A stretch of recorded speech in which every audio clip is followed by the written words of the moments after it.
So we've been talking about wudu. Today we're going to talk about washing the face. But I want to point you back to the ayah. We keep talking about it. I actually wanted to show you. This is ayah number 6. As you can see, this is number 6 on Surah Al-Ma'idah, where Allah subhanahu wa ta'ala says, بعد أعوذ بالله السميع العليم من الشيطان الرجيم بسم الله الرحمن الرحيم يا أيها الذين آمنوا. Okay, those who claim to believe, إذا قمتم إلى الصلاة, when you stand up for prayer, فاغسلوا وجوهكم, then wash your faces. So we'll just leave it at that. The rest of ayah, you can see it's a pretty long ayah. It's like a half a page long ayah. It has other components as well, but the wudu part is in the top half. So I just wanted to show you this ayah. Let's just move on, inshallah. So back to our Akhsar al-Mukhtasarat. Imam Ibn Balban, rahimahullah, he says, Furudul wudu sitta. We already know that. There are 6 furud of wudu, and out of that, the number 1 is Ghaslul wajh ma'a madmadatin wa istinshaqin. And we already covered madmada and istinshaq last time. Today we're just going to focus on washing the face, because in order, right? First we do madmada, then istinshaq, and then we wash our faces. Why is it fard? Because it's in the Quran. Allah subhanahu wa ta'ala says, فَاغْسِلُوا وُجُوهَكُمْ, then wash your faces. And then we know from the hadith of the wudu of Uthman radiallahu anh, where Uthman radiallahu anh, the famous hadith that we've been talking about, ثُمَّ غَسَلَ وَجْهَهُ ثَلَاثًا, and then he washed his face 3 times. Our little interesting sidebar of the Ghazalian dhikr, right? Imam al-Ghazali, he had a dhikr for every single action. When he's washing the face, look what he recommends. We say inside, Allahumma bayyid wajhi binurik, yawma tabyaddu wujuhu awliyaik. Oh Allah, make my face radiant with your nur on the day when you will make the faces of your awliya, of your close allies, also radiant. Allahumma ameen. Allahumma ja'alna minhum. ولا تسود وجهي بظلماتك يوم تسود وجوه أعدائك.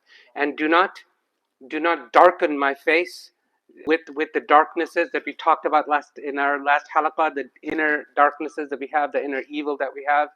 The day you will darken the faces of your enemies. Allahumma ameen. Allahumma la taj'alna minhum. Ameen. Ameen. Okay, so how do you wash the face? I'm telling you the boundaries. The boundaries is the hairline, if you have hair. If you don't have hair, you start with your imaginary hairline. Everybody knows where their hairline is. Even if you don't have any hair, you know where the hairline is. So you start from there, you go all the way. The boundaries are the top of your head to the top of your neck. And then it's from the earlobe to earlobe. What is also part of your face, or what should also be part of your face, is the beard. We're going to talk about that, inshallah, in a second. It is fard, obviously, just like other body parts during the wudu, that you wash it at least 1 time. And it is sunnah to wash it up to 3 times, not more than 3 times, because that is makruh. And from ear to ear, and from hairline to the complete chin, right? And obviously with madmada and istinshaq. Okay, we've talked about that in depth last time. Today I'm gonna introduce to you an interesting concept which many don't know. It's just an interesting tangent I want to get into. Concept called dalk. And all 4 schools, they have some unique peculiarities. So this is a peculiarity, dalk, that it's not really that peculiar. It's not strange at all, but they call it out as something that is different. And what is dalk? So dalk is using your hands to move the water over the skin. We all do this, right? When we're doing wudu, whether we're washing the face. So it's all about moving the water. So when we're washing our face, we have to move the water, right? We have to lift the water and throw it on our face, for example. Then we have to move the water so it makes sure that the whole boundary of our face is wet. Similarly, you move the water on your arms and all those things. Okay, so the ikhtilaf is, the Hanafi, Maliki, Shafi'i, they say using the hand to move the water is not a condition for washing the body, because I can, according to them, I can literally stand, for example, under a shower and just throw water on my face, and as long as my skin of the boundary of the face, in this case, particular case, obviously for all body parts it's true, is wet, then my wudu is done. According to Maliki, no, your wudu is not done until you rub with your hands the face or the arms or the legs. Making sense? This process of using your arms to rub is called dalk. So they call that out as a special thing. Why I brought this out to you guys in the Maliki fiqh, because I wanted to talk about Imam Malik rahimahullah and his methodology. Imam Malik, for him, one of the most important things after the Quran was, Imam Malik, where did he live? In Medina, right? Rahimahullah. And he was surrounded by the children of Sahaba, right? He himself was a child of a Sahabi, radiallahu anhum ajma'in. His approach to the Sunnah was, whatever I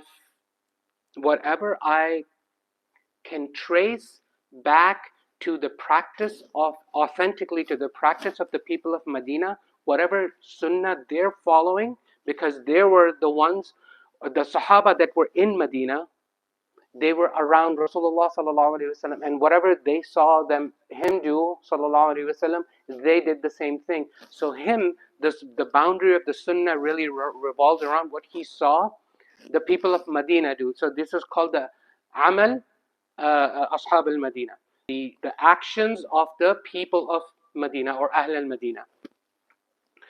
So this is where that comes from.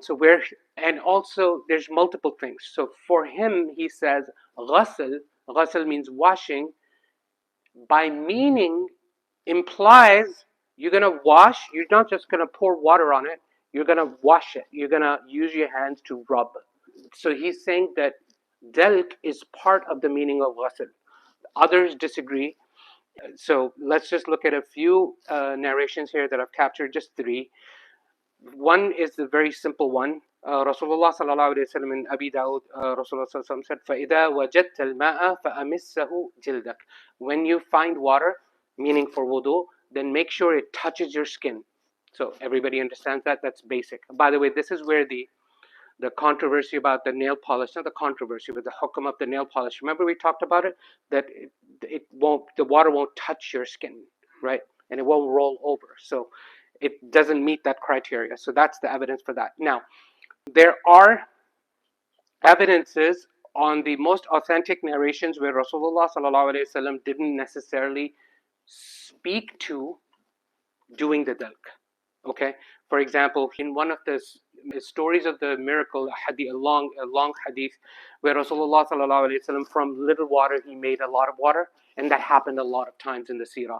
That's one of the miracles of Rasulullah sallallahu alaihi wasallam. From small things he could generate really large things, like small amount of food could feed the whole army, a small amount of water could quench the thirst of the whole army, or the whole army could use it for wudu and whatnot. So this is from one of those incidents where there was one person, one Sahabi, who could not do wudu because there was no water, and then he by the miracle of Allah subhanahu wa ta'ala, he was able to create a lot of water. So then he instructed him, he said, قَالَ اذْهَبْ فَأَفْرِغْهُ عَلَيْكَ.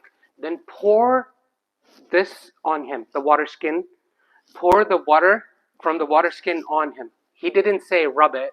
So those who are saying no, it is not a condition, they bring this hadith, for example, and there's other evidences for it being mandatory. For example, Musnad Ahmad, it says that from Abdullah bin Zayd, أن النبي صلى الله عليه وسلم توضأ فجعل يقول هكذا يدلك, and in another wording, يدلك, that this is how you should rub when you do wudu. So anyways, I just wanted to bring this interesting little topic, but I wanted to talk about the Amal Ahlul Madina or Ashab al-Madina. Bottom line is, the summary of the dalk is what? We all do it, and we all need to do it, and we all should do it, because whether it's fard or not fard, you all should do it. Why? Because you want to make sure that your body parts are wet. The necessary parts are wet. And you have to move water. You have to. You can do this. It's okay. If you're in the shower, you're going to do that. You're not going to rub every part of your body necessarily. Alhamdulillah. There's ease there. But try to move. You need to move the water either on your face or on your arms or on your legs, etc., etc. And for example, Rasulullah sallallahu alaihi wasallam did takhlil, right? He put his fingers to in areas where water couldn't reach. So what is the point of doing takhlil? He's moving the water to areas where water cannot go. So moving the water, this is from me. Moving the water is to make sure it's perfection of the wudu, right? Okay. So I'll just leave it at that. But I wasn't so much interested in the controversy. I just wanted to bring a little bit of specialty of Imam Malik, rahimahullah. The second is the beard. So beard, there are scholars describe beard as two things. There's the upper beard and there's the lower beard. The beard that hangs down and the beard that's up here. Which is up here like mine? The one that is attached to the face. And then the beard that hangs down for those who have longer beard. Imam Ibn Balban, rahimahullah, he says, and from the sunnahs, it's takhlilu sha'rin kathif. To do takhlil, meaning having your fingers go inside the beard, I'll explain, for thick beards, okay? Wal asabi', and to also do it on the fingers, and we'll talk about that inshallah next time when we talk about doing the arms. So for the upper beard, make sure if it's thin, the upper beard is thin, make sure your face is wet. But if it's very thick, mashallah, I don't have that. Other people might have really, really thick beards. You can't really make your cheeks wet, maybe. So in that case, do the best you can. But for the bottom part, you don't do that. You don't drench it in water. You're just going to do takhlil, fill the gaps, right? So you just take wet hands and you just run them through your beard. So the proper procedure is you do the wudu of the face, right? You make sure all of this is wet as much as you can 3 times. You run your wet hands on the top of the beard, the beard that hangs down. You top of the beard, and then you do the takhlil. Make sense?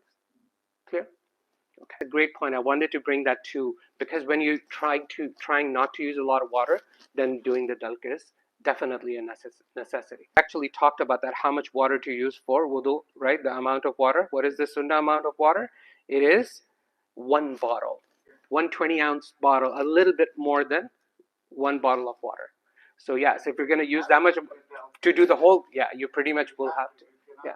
And then Imam Malik actually saw the Sahaba radiallahu anhum and their children actually do the wudu like normal people would. They would move the water across their body. So that's why he made it a shart. He said there's no wudu unless you do that. My recommendation is you should do that just to make sure that you I'm not saying that it's fard, but you should, if you want to be sure that your skin is wet. All the necessary parts are wet. That's the key. But calling something fard for other scholars is a very high degree. They make sure that when they say something is fard, it better have a really strong evidence. It can't be by meaning or by interpretation or by indirect evidences for them. I'm just telling you how scholars think, right? The whole purpose here is just to see how scholars think, and that's why this is interesting. Yes. Any other questions? بارك الله فيكم سبحانك اللهم وبحمدك وأشهد أن لا إله إلا أنت وأستغفرك وأتوب إليك